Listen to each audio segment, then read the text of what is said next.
President Sisi reviews Egypt's preliminary fiscal performance.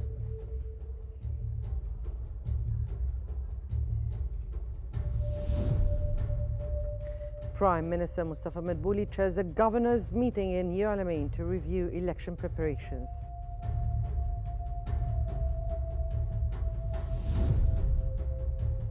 And Foreign Minister Badr Abdulati speaks with the German counterpart Johann Wadfil on Gaza and regional issues.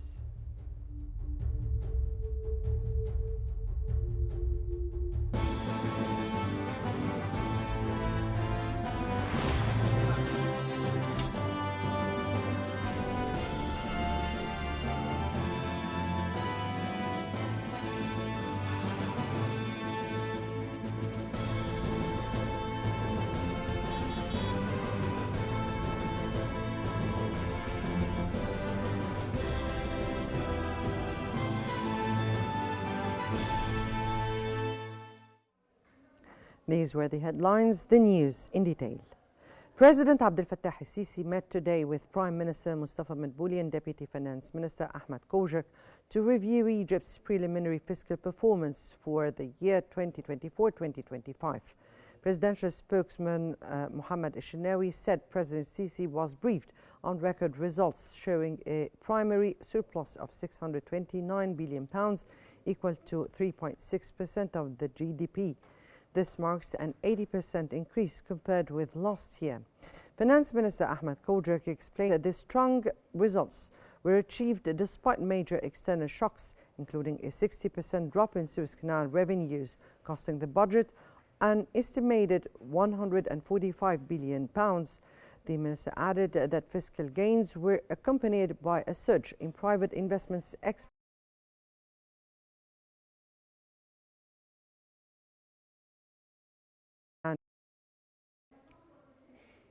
Prime Minister Mustafa Madbouli chaired today a governors' meeting in New Alamein reviewing preparations for upcoming elections. Madbouli praised ministries, governorates and security bodies for their coordination during the 2025 Senate elections, ensuring smooth logistics and proper security at polling stations. He said these measures allowed the vote to proceed in an orderly manner. The Prime Minister stressed the need to apply the same standards of transparency and neutrality in the 2025 parliamentary elections.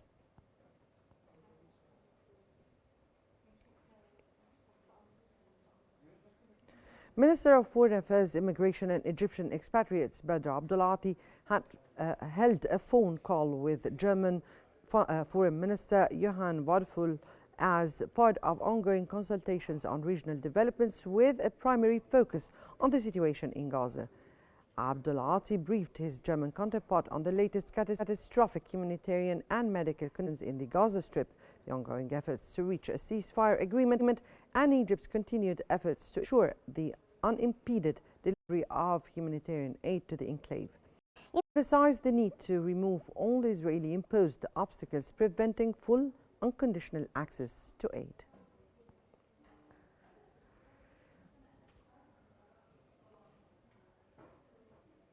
Egypt's Foreign Minister, Dr. Badr Abdulati, held a phone call with UK Foreign Secretary David Lammy, discussing ways to strengthen bilateral relations and ongoing efforts to secure a ceasefire and humanitarian aid access to Gaza. Both ministers stressed international pressure to halt Israeli violence and secure aid access to Gaza. They also discussed possible Palestinian state recognition at the UN General Assembly, citing the 1967 borders and East Jerusalem as the capital. Dr. Abdulati highlighted the need to counter Israel's violations of international law and outlined plans for an early recovery and reconstruction conference with the Palestinian government and UN once a ceasefire is achieved. Secretary Lammy praised Egypt's role in facilitating aid and regional stability.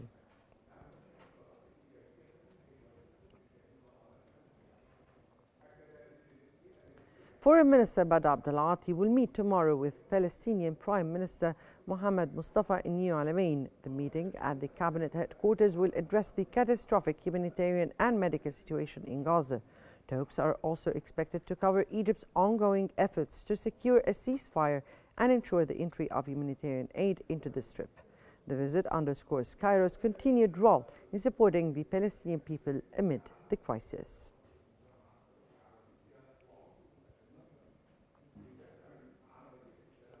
Egypt's armed forces have released a detailed account of the country's humanitarian operations for Gaza, highlighting the extensive aid delivered and the obstacles posed by Israeli restrictions since the closure of the Rafah crossing. Egypt's armed forces have detailed the country's ongoing humanitarian effort for Gaza, underscoring the scale of assistance provided despite severe Israeli restrictions. According to the statement, El Arish Airport has so far received 1,022 aid flights, carrying more than 27,247 tons of relief supplies, while El Arish Port has handled 32 ships, delivering approximately 74,779 tons.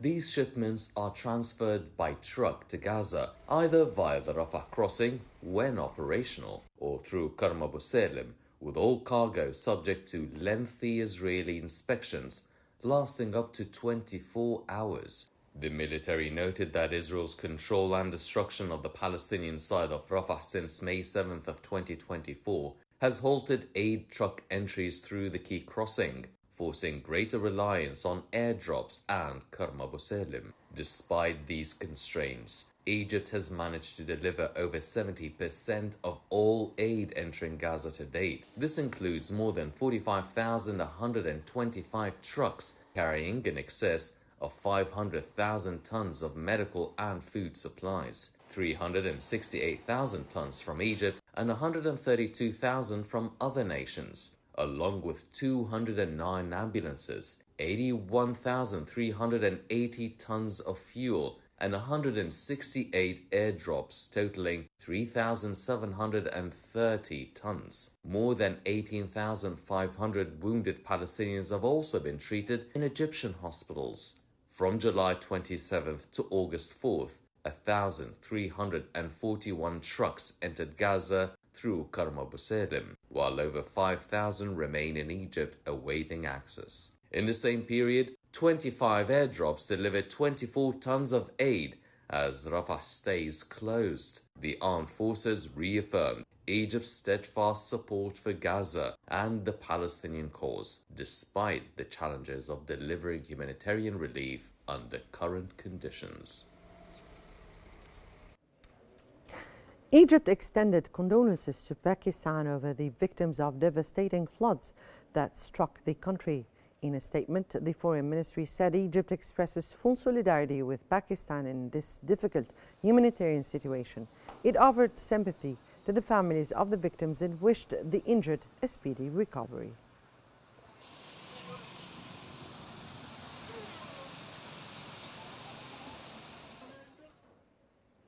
Pakistan's ambassador in Cairo highlighted strong political ties between Egypt and Pakistan during the country's Independence Day celebrations. Ambassador Amir Shaukat praised the Pakistani community in Egypt for contributing to national development and strengthening bilateral relations. At the 79th Independence Day event, he conveyed greetings from Pakistan's President, Prime Minister and Deputy Prime Minister and Foreign Minister.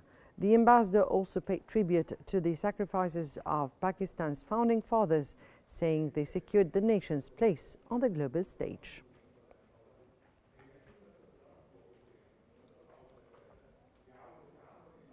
Cairo University has topped Egyptian universities in the 2025 Shanghai Academic Ranking of World Universities, maintaining its place among the world's top 500. The ranking placed Cairo University within the top 1% globally, ahead of all other Egyptian institutions. It also earned high positions in several fields, ranking between 76 and 100 worldwide in food science and technology, and among the top 150 in veterinary science. Other disciplines, including mathematics, biotechnology, agriculture, dentistry, and pharmacy, also placed the university in leading global categories.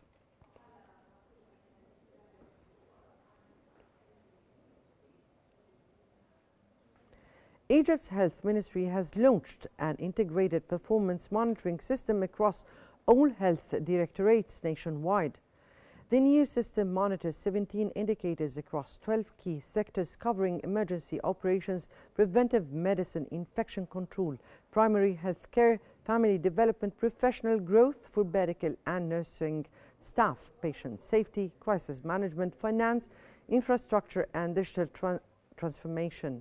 It aims to unify monitoring and accountability, support data-driven decision-making, and restructure leadership in select directorates to enhance efficiency and elevate the quality of healthcare services.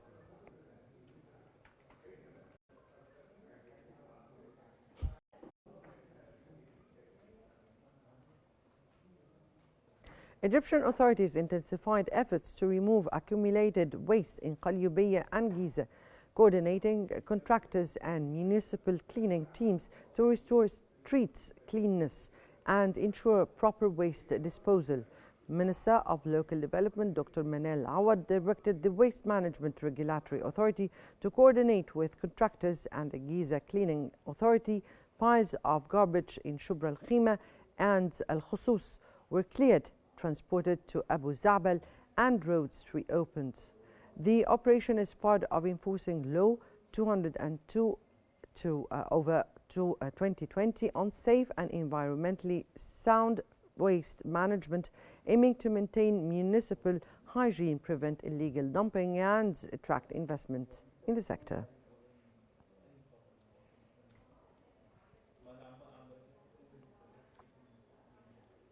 Egypt's Meteorology Authority is hosting a 26-week training program for Saudi trainees, preparing them as junior meteorology technicians. The program combines theoretical lessons and hands-on training on modern equipment, climate analysis, and weather reporting.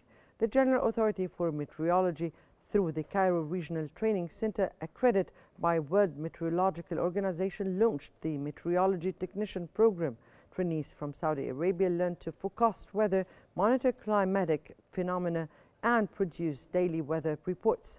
The initiative aims to strengthen technical cooperation, transfer expertise, and qualify participants for junior meteorology licenses, enhancing regional meteorological capabilities.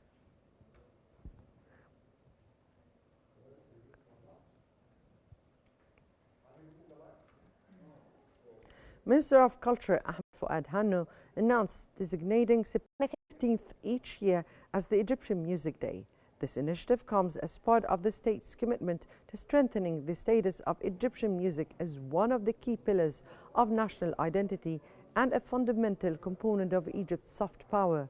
He tasked the National Center for Theatre, Music and Folklore with making necessary preparations for celebrating Egyptian Music Day on September the 15th.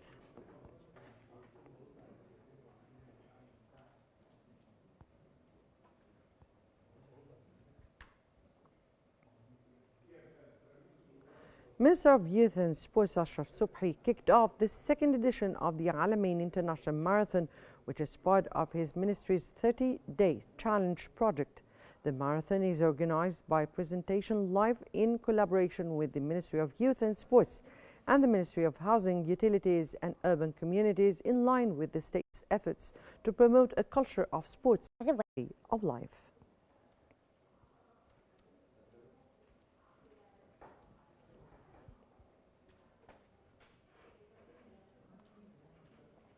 Mohamed Salah set another milestone by scoring his 10th goal on a Premier League opening day, the most in history. The Egyptian winger netted Liverpool's fourth against Bournemouth, surpassing legends Wayne Rooney, Alan Shearer, Frank Lampard and Jamie Vardy. The goal also took Salah's combined contribution to 271 in England's top flight, just 5 behind Rooney. His performance reaffirms his place as Liverpool's talisman in another title-defending campaign.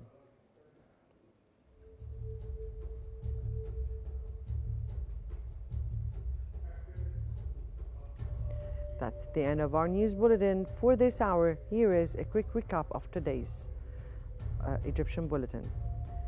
President Sisi reviews Egypt's preliminary fiscal performance.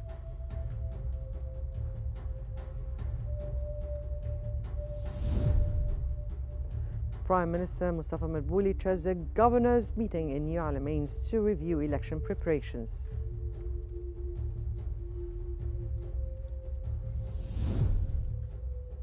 And Foreign Minister Badr Abdulati speaks with German counterpart Jan Woodefil on Gaza and regional issues.